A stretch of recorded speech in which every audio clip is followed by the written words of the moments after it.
Chapter 28, Days of Toil and Trial. For over 3 years, Ephesus was the center of Paul's work.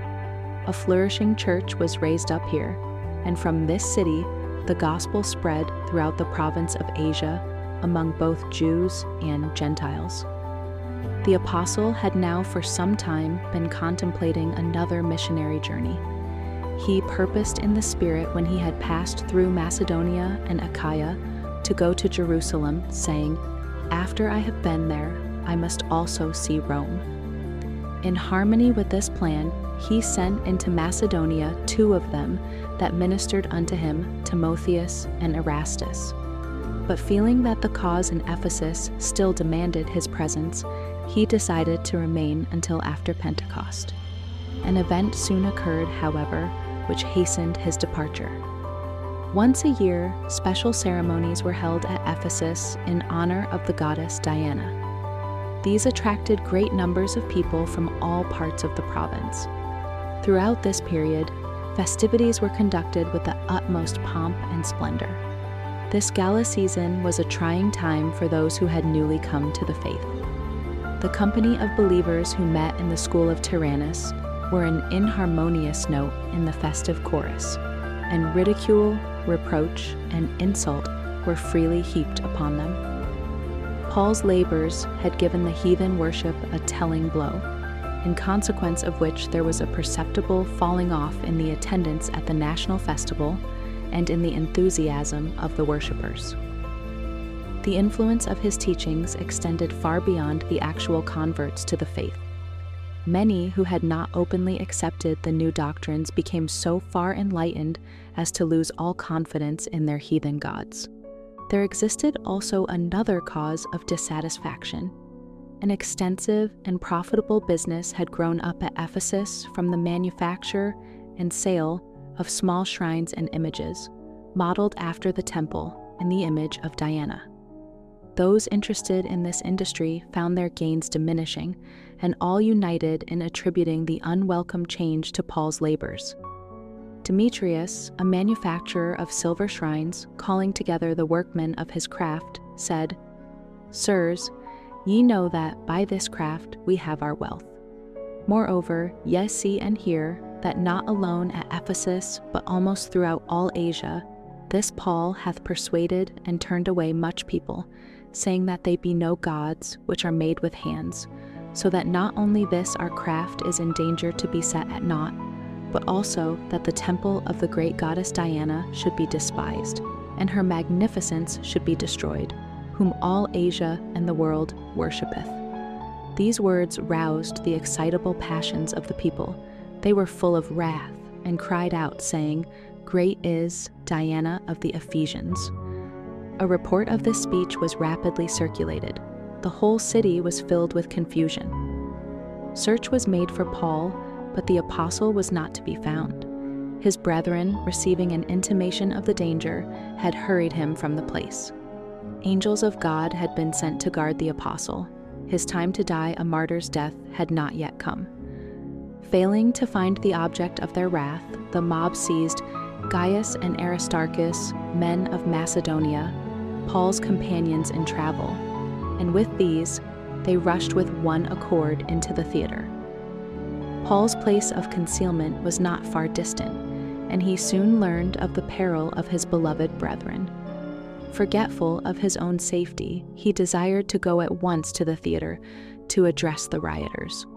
But the disciples suffered him not. Gaius and Aristarchus were not the prey the people sought.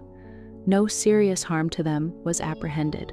But should the apostle's pale, careworn face be seen, it would arouse at once the worst passions of the mob, and there would not be the least human possibility of saving his life. Paul was still eager to defend the truth before the multitude, but he was at last deterred by a message of warning from the theater. Certain of the chief of Asia, which were his friends, sent unto him, desiring him that he would not adventure himself into the theater.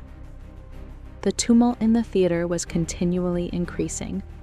Some cried one thing and some another, for the assembly was confused. and the more part knew not wherefore they were come together. The fact that Paul and some of his companions were of Hebrew extraction made the Jews anxious to show plainly that they were not sympathizers with him and his work.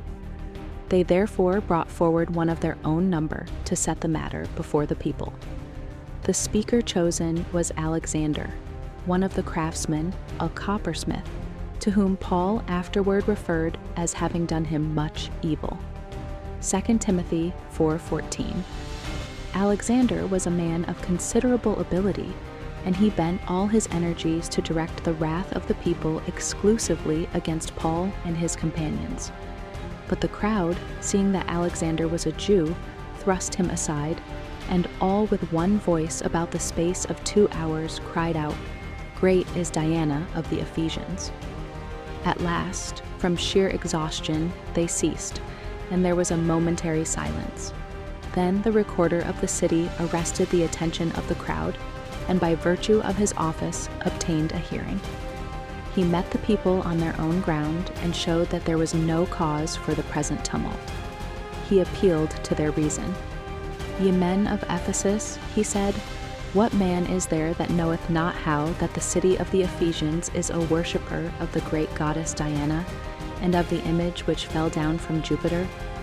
Seeing then that these things cannot be spoken against, ye ought to be quiet, and to do nothing rashly. For ye have brought hither these men, which are neither robbers of churches, nor yet blasphemers of your goddess.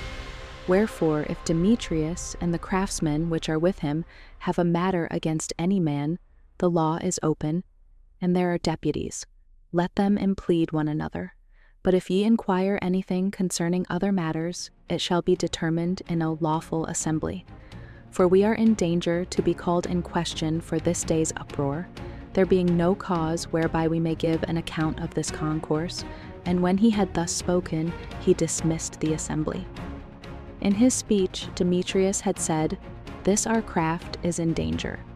These words reveal the real cause of the tumult at Ephesus, and also the cause of much of the persecution which followed the apostles in their work. Demetrius and his fellow craftsmen saw that by the teaching and spread of the gospel, the business of image-making was endangered. The income of pagan priests and artisans was at stake, and for this reason they aroused against Paul the most bitter opposition. The decision of the recorder and of others holding honorable offices in the city had set Paul before the people as one innocent of any unlawful act. This was another triumph of Christianity over error and superstition. God had raised up a great magistrate to vindicate his apostle and hold the tumultuous mob in check. Paul's heart was filled with gratitude to God that his life had been preserved and that Christianity had not been brought into disrepute by the tumult at Ephesus. After the uproar was ceased, Paul called unto him the disciples and embraced them, and departed to go into Macedonia. On this journey, he was accompanied by 2 faithful Ephesian brethren, Tychicus and Trophimus. Paul's labors in Ephesus were concluded. His ministry there had been a season of incessant labor, of many trials, and of deep anguish. He had taught the people in public and from house to house, with many tears instructing and warning them. Continually, he had been opposed by the Jews, who lost no opportunity to stir up the popular feeling against him. And while thus battling against opposition, pushing forward with untiring zeal the gospel work, and guarding the interests of a church yet young in the faith, Paul was bearing upon his soul a heavy burden for all the churches. News of apostasy in some of the churches of his planting caused him deep sorrow. He feared that his efforts in their behalf might prove to be in vain. Many a sleepless night was spent in prayer and earnest thought as he learned of the methods employed to counteract his work. As he had opportunity and as their condition demanded, he wrote to the churches giving reproof, counsel, admonition, and encouragement. In these letters, the apostle does not dwell on his own trials, yet there are occasional glimpses of his labors and sufferings in the cause of Christ. stripes and imprisonment, cold and hunger and thirst, perils by land and by sea, in the city and in the wilderness, from his own countrymen, from the heathen, and from false brethren. All this he endured for the sake of the gospel. He was defamed, reviled, made the offscouring of all things, perplexed, persecuted, troubled on every side, in jeopardy every hour, always delivered unto death for Jesus' sake. Amidst the constant storm of opposition, the clamor of enemies, and the desertion of friends, the intrepid apostle almost lost heart. But he looked back to Calvary and with new ardor pressed on to spread the knowledge of the crucified. He was but treading the blood-stained path that Christ had trodden before him. He sought no discharge from the warfare till he should lay off his armor at the feet of his Redeemer.